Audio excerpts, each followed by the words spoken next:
erased from the will at 71 after 38 years of caring for a man she had called her brother, Eleanor Marsh knew something was wrong the moment Philip's attorney used the phrase, as previously discussed. They had not previously discussed anything. Philip had not been lucid enough to discuss anything in his final months, and Eleanor had been the one sitting with him, feeding him, reading to him, driving him to appointments he was too frightened to attend alone. As previously discussed, was a legal phrase meaning, "We did this without you, and now it's done." What she had not expected was the dog. Philip had never owned a dog in his life. He was allergic, he said, though Eleanor had always suspected he simply found dogs inconvenient. Yet 3 months before his death, when a former colleague of Philip's had asked if Eleanor could take a German shepherd named Duke, the colleague was relocating, the dog needed a working home. Philip had said yes. He'd made the call himself from his hospital bed, while Eleanor was out getting his prescription. By the time she returned, it was arranged. Duke arrived on a Tuesday and went directly to Philip's room and lay down beside the bed without being invited, without sniffing the whole apartment first, without the usual circuit of establishing territory. He lay beside the bed and he stayed there for Philip's remaining weeks, rising only when Eleanor rose, returning when she returned. Philip, who could not speak clearly by then, sometimes reached down from the bed to put his hand on Duke's flank. That was all. After Philip died and the will was read and the attorney said, as previously discussed, and the apartment and the modest estate went entirely to Philip's business partner of 6 months, a man named Gregory who had appeared in Philip's life like a weather system, filling all available space. Eleanor stood in the rain outside the attorney's office with Duke at her side and understood 2 things: that she had nothing and that Duke had chosen her. Duke pressed his muzzle against her hand. She looked down at him, the brown-black wedge of his face, the ears like 2 dark flags, the eyes that held absolute steadiness. "All right," she said. "Let's go figure this out." She moved in with her friend Constance, who had a spare room and a fenced yard and an old retrieving lab, who regarded Duke with polite territorial uncertainty for exactly 1 day before accepting him. Eleanor was given the room at the back, the one with a window that looked onto the yard. She slept with the window open a crack even in October, because she had spent 8 months in Philip's apartment with all the windows closed against the cold, and she had forgotten what outside smelled like. She was not a woman who had ever been comfortable relying on another person's house.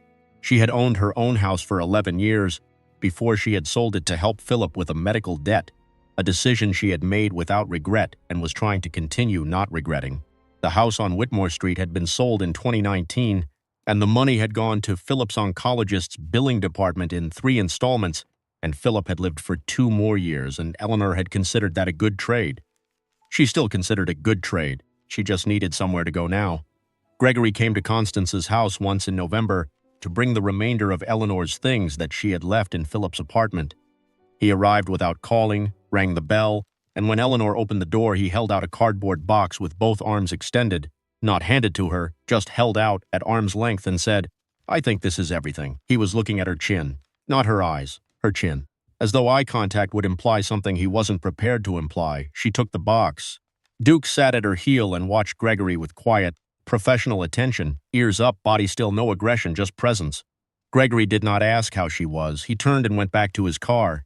Eleanor set the box on the hall table and looked through it. Her reading glasses, her library card, a set of keys to an apartment she no longer had access to, a folder of papers. She had asked for the folder Philip's papers, the ones he had insisted she keep, the ones from before Gregory's time, from before the illness, from the years when Philip and Eleanor were simply what they had always been, a brother and a sister who did not share blood but had made the arrangement permanent by accumulated decades. She sat at the kitchen table and went through the folder. Bills, old correspondence, a few photographs, a business card for a Willard County attorney in North Carolina, and at the bottom of the folder, folded in thirds, a letter. The letter was addressed to Eleanor, not Miss Marsh, Eleanor, in Philip's handwriting, which had become unsteady in his last year but was here still firm. The fold had a slight stain on it, old, the color of something dried. He had folded it and put it in the folder, and she had carried the folder into her room at Constance's house and nearly put it in a drawer without opening it. Duke put his chin on the edge of the table. She opened the letter. "Eleanor, if Gregory has done what I think he will do, then you have nothing, and I owe you an explanation, and a great deal more than that. I need you to find a property in Willard County, North Carolina. The address is on the business card. Ask for Thomas Reed at the law office. Tell him Philip Marsh sent you and that the Cliff Cottage is now relevant. I bought it in 2014. I want you to understand why. You gave me your house in 2019. You gave me 10 years of your time before that. I have been trying to give you something back for longer than you know, and I have been bad at the giving, and I am sorry for that. But Thomas Reed has the documents and you are in them. Go. Please go. Philip. She drove to North Carolina the following weekend, with Duke in the back seat and the address on the business card in the cup holder. The Willard County Attorney's office was in a small town on the western slope of the Blue Ridge, housed in a building that shared space with a dentist and a tax preparer. Thomas Reed was a heavy-set man of perhaps 55 who wore a plaid tie and spoke with precise deliberateness, as though he measured every sentence for accuracy before release. He confirmed the property. He confirmed that Philip Marsh had purchased the Cliff Cottage in 2014, had placed it in a trust in Eleanor's name in 2016, and had ensured through very specific trust language that it was completely separate from his estate, held outside of probate, unreachable by any subsequent will. Gregory's attorneys had either not known about or had not had access to it. Eleanor was the sole beneficiary. Why didn't he tell me? Eleanor asked. Thomas Reed was quiet for a moment, then he said, he told me he was going to, several times. He said he kept not knowing how to explain it without it sounding like he was making an accounting of what he owed you, and he thought you would hate that. Eleanor thought about Philip. She thought about the way he expressed things sideways, through gestures and arrangements, rarely through direct speech. She thought about the dog. He arranged for Duke, she said. Thomas Reed nodded. The dog belonged to a colleague he trusted. He made the arrangements for the dog in September. I believe he wanted you to have someone with you when you found out about the cottage. She sat with that for a long moment. Duke, who had been allowed inside and was sitting at her left, moved one step closer to her and pressed his shoulder against her knee. The Cliff Cottage was 7 miles from the law office, up a road that climbed the Blue Ridge in a series of patient switchbacks before leveling to a gravel track. Eleanor drove slowly. The November forest was bare and open, the trees gray and dark in the flat morning light, the ridgeline visible beyond them in a way that would be invisible in summer. Through the trees a view, the valley below, the folded hills, the distance. The track ended at a small clearing at the cliff's edge. The cottage sat back from the edge, set into the hillside rather than hanging over it, which was sensible, with a slate roof and stone walls and a porch that faced the valley. The clearing was rough grass and mountain laurel. The cottage itself was modest, perhaps 800 square feet, and had been empty for some time. The door was weathered, a downspout had detached on one side and the window frames needed paint, but the porch railing had been rebuilt, new cedar, still raw and pale, set in the last year or two at most. The railings ran the full length of the porch and were straight and solid, the kind of work done by someone who knew what they were doing. In a cottage otherwise left to rest, someone had made sure the porch railing was right. Duke dropped from the car and stood in the clearing. His ears went up and then swept forward. He put his nose to the ground and moved in a widening circle from the car, methodical, his tail low and still, his back moving fluidly. He circled the clearing, circled the cottage, and then went to the porch steps and stopped. He looked back at Eleanor. She went up the steps. The key Thomas Reed had given her fit the lock. The cottage interior, stone walls, low ceiling, wide plank floor that had been swept clean and recently, a fireplace on the north wall with a fresh grate, 2 rooms, a main room and a bedroom behind a door, plus a small kitchen addition off the back. The air was cold and still and smelled of stone, and beneath that something else. Cedar shavings, fresh, the smell of recent woodworking. On the mantel above the fireplace, a chisel, a single woodworking chisel, the kind used for detail work with a worn ash handle, the kind of tool a person uses for years, personal as a pen. Eleanor recognized it. Philip had owned chisels. He had made things in his spare time when he was younger, small carvings, boxes, once a credenza that had dominated her living room for 3 years before she quietly moved it to the garage. He had not worked with wood since the illness, but she knew the look of his tools. She picked up the chisel. It had been cleaned and oiled recently. Duke came and sat beside her and looked at the chisel with the attentive seriousness of a dog who understands the weight of objects. The bedroom door was locked with a deadbolt she had no key for. She tried the cottage key, wrong size, and stood looking at the door. Duke walked to the door and sat in front of it. He put his nose to the gap at the base and inhaled slowly, his whole body focused in that narrow inhalation. He looked at her. "Different key," she said. "We'll find it." She found the handyman not by looking but by being found. She was walking the clearing in the afternoon, assessing the detached downspout, when a truck came up the track, a gray pickup, older, driven by a man in canvas work clothes who pulled in at the edge of the clearing and stepped out with the cautious respect of someone who knows they are on another person's land. He was in his 60s, stocky, with a beard that had gone mostly white. He introduced himself as Walt Greer, said he had done some work on the cottage for Mr. Marsh over the years. The porch railing, he said, and the gutters and the grate in the fireplace 2 winters ago. He said he had a key for the bedroom. He told me to give it to whoever came, Walt said. He produced the key from his jacket pocket. It was taped to a small piece of cardboard on which Philip had written, in his unsteady last-year handwriting, "For Eleanor when she comes." Walt watched her read the cardboard. He looked at Duke, who was sitting between them and observing the handover with the gravity of an official witness. "He came out here 4 times in the years I knew him," Walt said. "Last time was the spring before he passed. He worked on that bedroom for 2 days. I don't know what was in there. He worked alone. I just know he came back to the truck looking satisfied." He paused. "He told me he'd made everything right. I didn't ask him what he meant. He gave her the key. He told her to call if she needed anything, left his number on a card from his wallet, and drove back down the track." Eleanor stood with the key in her hand. Duke pressed against her leg. Together they went to the bedroom door. The bedroom had been transformed. She had expected storage, boxes, documents, something administrative. What she found was a room that Philip had finished himself over the years in his careful and private way. The walls were paneled in tongue-and-groove cedar, fragrant and warm-colored. The floor had been sanded and sealed. A narrow bed frame stood against the south wall, the work of someone who knew joinery, clean lines, mortise and tenon joints, no nails. A small desk and chair, and on the desk, under a piece of flat glass laid over it to protect it, a collection of papers. Duke walked in ahead of her, went to the desk, and sat beside it. He was so still that he seemed to be holding his breath. She went to the desk and lifted the glass.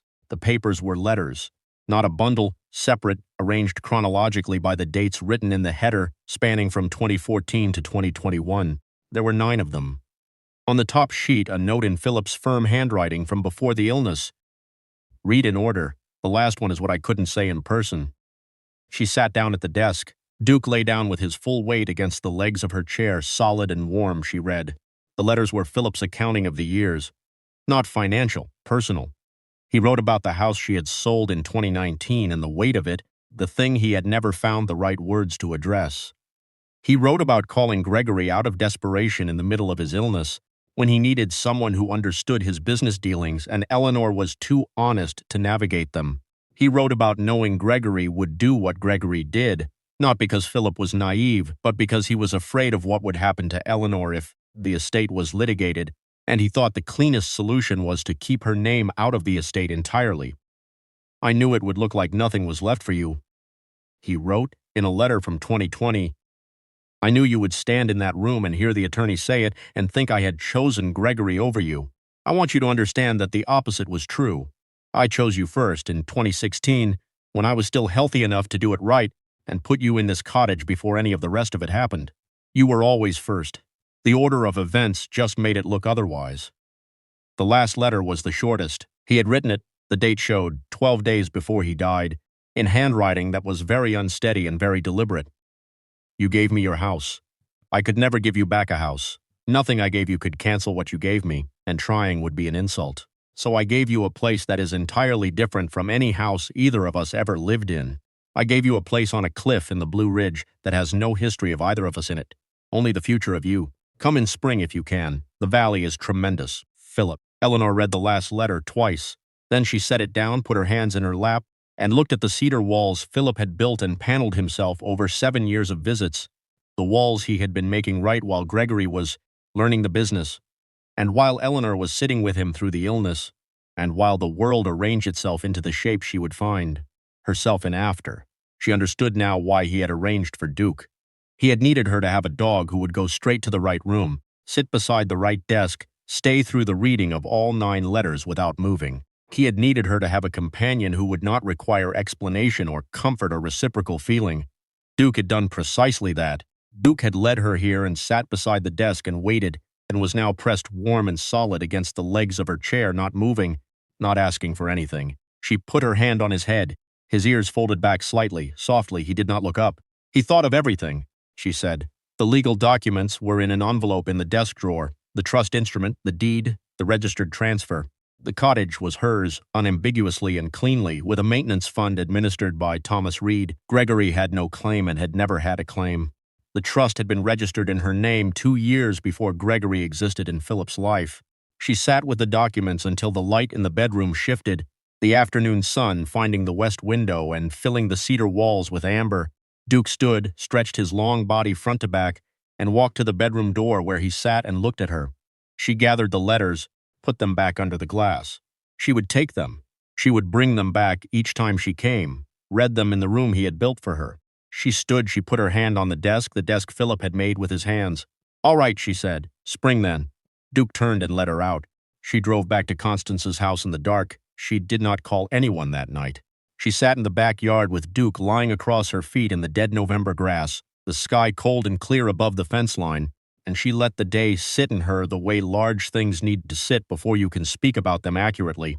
She called Thomas Reed in the morning and began the formal administration of the trust. She called the contractor Walt Greer and arranged for the downspout and the window frames. She drafted a list of what the cottage needed: a stove, bedding, curtains, a kitchen table, a woodworking bench in the corner because it seemed right.